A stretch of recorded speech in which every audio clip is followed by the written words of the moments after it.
Muchísimas gracias, querido Alex, gobernador. Para mí, en realidad, hay una comunión de visiones, de intereses respecto a la región amazónica desde hace algún tiempo atrás.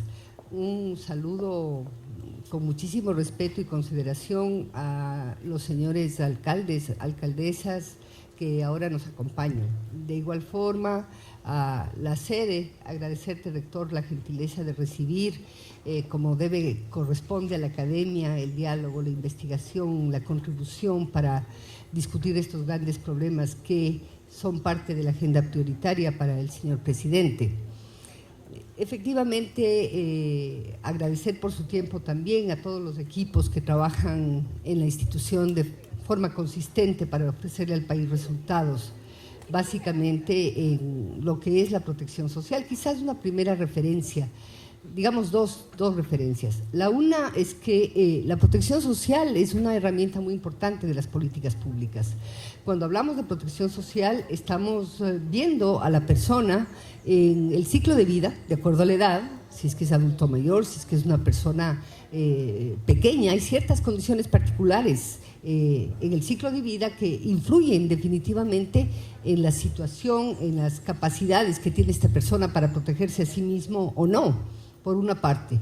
Es decir, el ciclo de vida es vital para entender la política social, la protección social.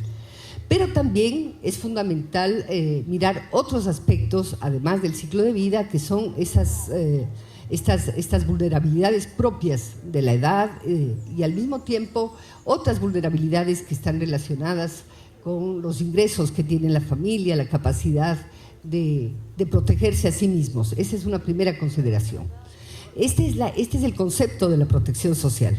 Estamos claros, digamos, que hay ciertas políticas, la política de educación, de salud, que son políticas universales, indispensables en un país que quiere un destino diferente, pero de una u otra manera, por ciertas condiciones estructurales que ustedes conocen perfectamente bien, hay grupos de población que siguen, digamos, o no están incluidos, se producen estas situaciones de exclusión.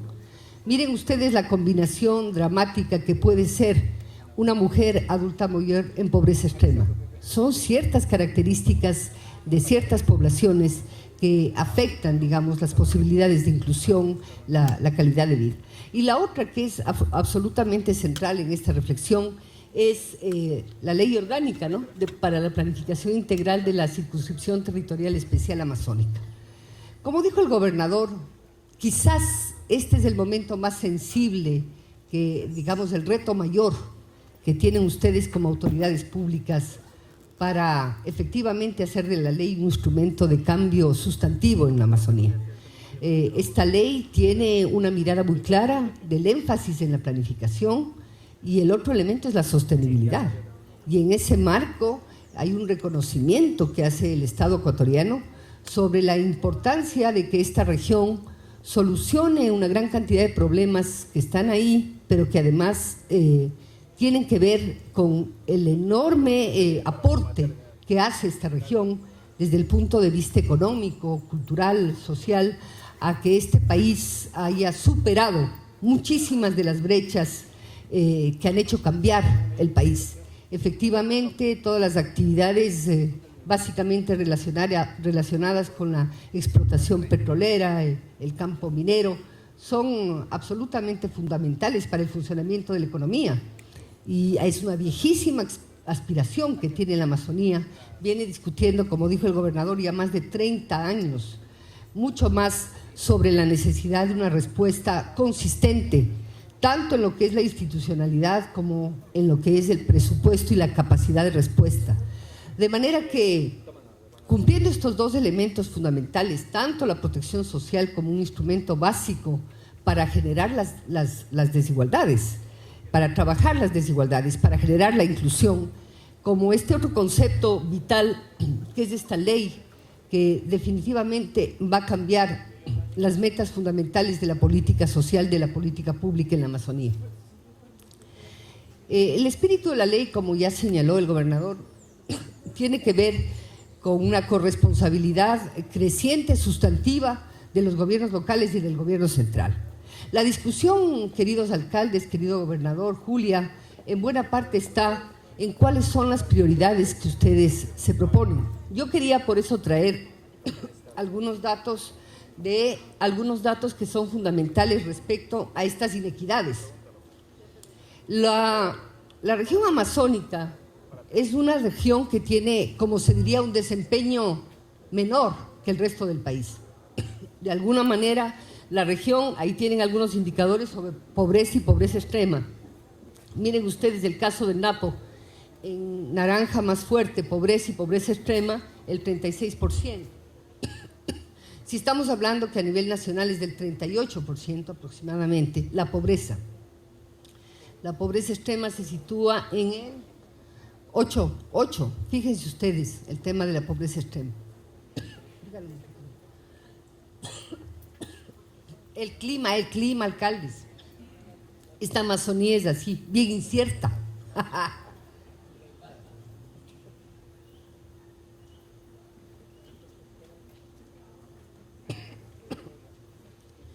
Y ahí está el desempeño de Zamora Chinchipe, entonces evidentemente no pide mucha explicación de base.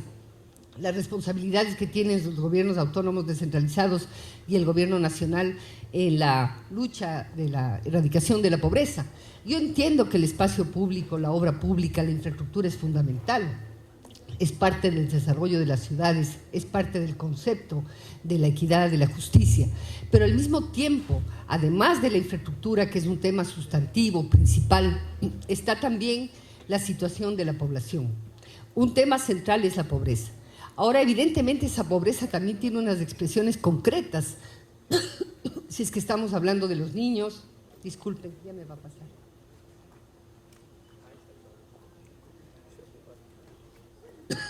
Estos son otros indicadores, ¿no?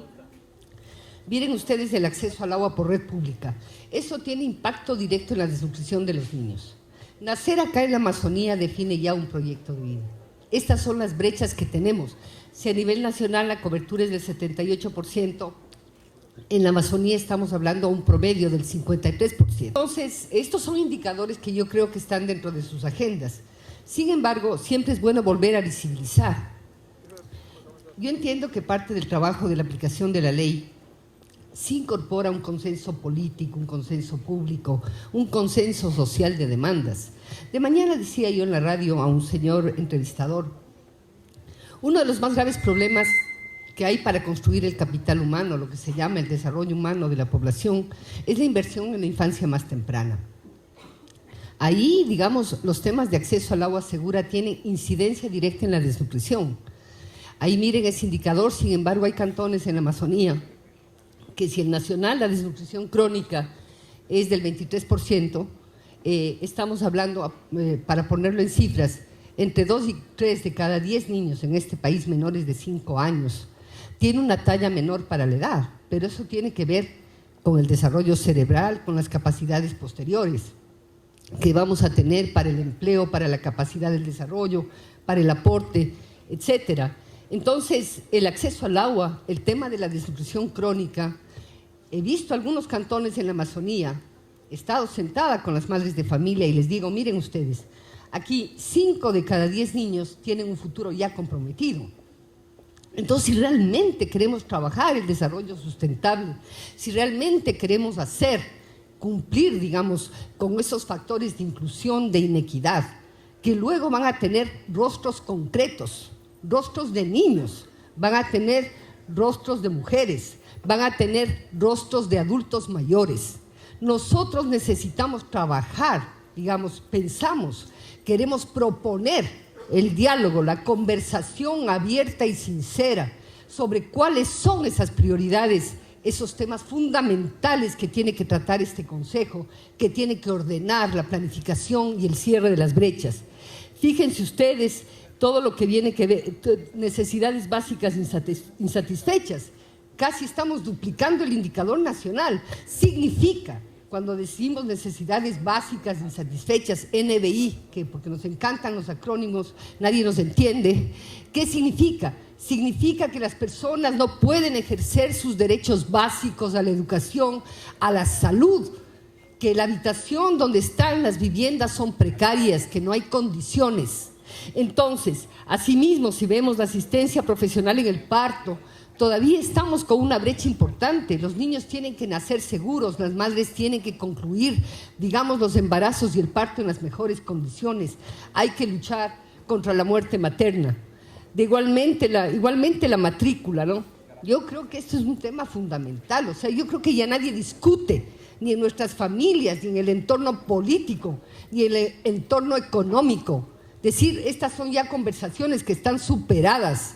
No podemos dejar de discutir el tema de la matrícula escolar en la Amazonía. Estamos hablando de que el nacional ya nos estamos acercando al 95%, de 5 a 14, pero miren ustedes, yo hablaba el otro día con algunos dirigentes de algunas de las federaciones amazónicas con una enorme preocupación. Aquí el problema del bachillerato es un problema muy grande. Estamos hablando de la mitad, del 57%. La gran preocupación que tienen los jóvenes, ¿de acuerdo? Accedí al bachillerato. La discusión después es el empleo. El empleo en condiciones dignas, la posibilidad de hacer un futuro de familia, de construir su propia historia como sujetos, como estructura de familia. Claro, uno de los temas fundamentales también que nos preocupa al comenzar a discutir de algunos puntos, hemos estado trabajando en la situación de desnutrición. Alcaldes, yo le llamo la atención y con ustedes tenemos que construir esta agenda, por eso es que estamos aquí conversando. El problema del embarazo adolescente. Cuando hemos verificado qué son los elementos que realmente interactúan, que son fuertes para determinar que los niños estén desnutridos en nuestro país, el hacinamiento es uno, el otro es la falta de agua potable, de agua segura, pero el otro tiene que ver con estas uniones muy tempranas, tiene que ver con estas decisiones que muchas veces las mujeres más jóvenes, como en esta región, quizás nos vemos obligadas a tomar porque no hay otras opciones. Y evidentemente eso tiene un impacto en la vida de los niños más pequeños. Entonces, a más de estos elementos, no quiero abundar en las cifras, pero sí estamos hablando de un escenario de pobreza donde los desempeños no son los que quisiéramos, las metas no están ahí. A mí me parece, digamos, que por esa razón es fundamental discutir la protección social. Las políticas básicas de educación y salud tienen ya un derrotero constitucional, tienen una estructura de gestión. Aquí la discusión también es la institucionalidad, gobernador. ¿Qué rol cumple el gobierno local respecto a estos temas que son los que son trascendentes? Yo entiendo su labor, la encomienda que les hicieron sus votantes respecto a tomar decisiones sobre el espacio público, la inversión en infraestructura, pero también entiendo que hay una aspiración enorme de la población respecto a sus capacidades de cuidado, respecto a los niños más pequeños, respecto a los adultos mayores. La discapacidad es un problema que está afectando a las poblaciones y eso está en esta agenda.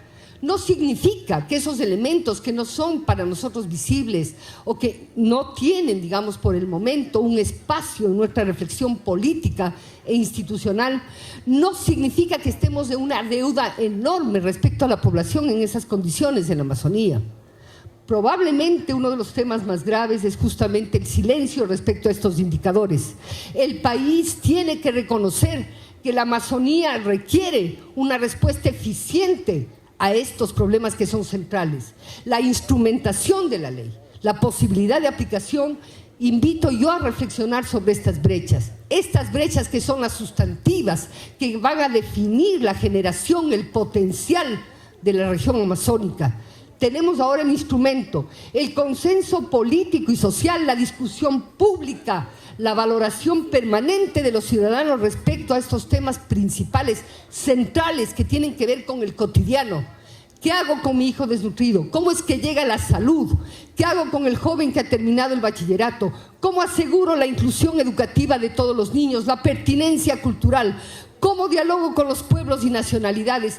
¿Cómo es el concepto de diálogo amplio con las empresas que tienen presencia acá, la responsabilidad social de la academia, de todas aquellas empresas que tienen y han cumplido un rol determinante en la Amazonía en los últimos más de 60 años? Hay todo un recorrido en la Amazonía en donde se ha discutido justamente estas enormes polarizaciones que se han producido en relación a los procesos de extractivismo, la relación con las comunidades, la presencia de los colonos y ahora la integración final, digamos, al Estado como una discusión central en la Amazonía. Me parece que esta ley es justamente el momento, como dice Alex, decía el gobernador, este es un momento particular. Yo creo que es un momento de inflexión. Ahora es que podemos integrar en sus políticas, en sus metas, en la discusión de la aplicación de la ley estas prioridades. Esa es la invitación, alcaldes, y por eso queremos trabajar el área de la protección social, que incluye transferencias monetarias. Ayer el señor presidente debe haber firmado ya un nuevo decreto ejecutivo que amplía luego de muchísimos años nuevamente las transferencias monetarias para asegurar los ingresos de las poblaciones más afectadas, más vulnerables. De hecho, la discusión acá es cómo llegar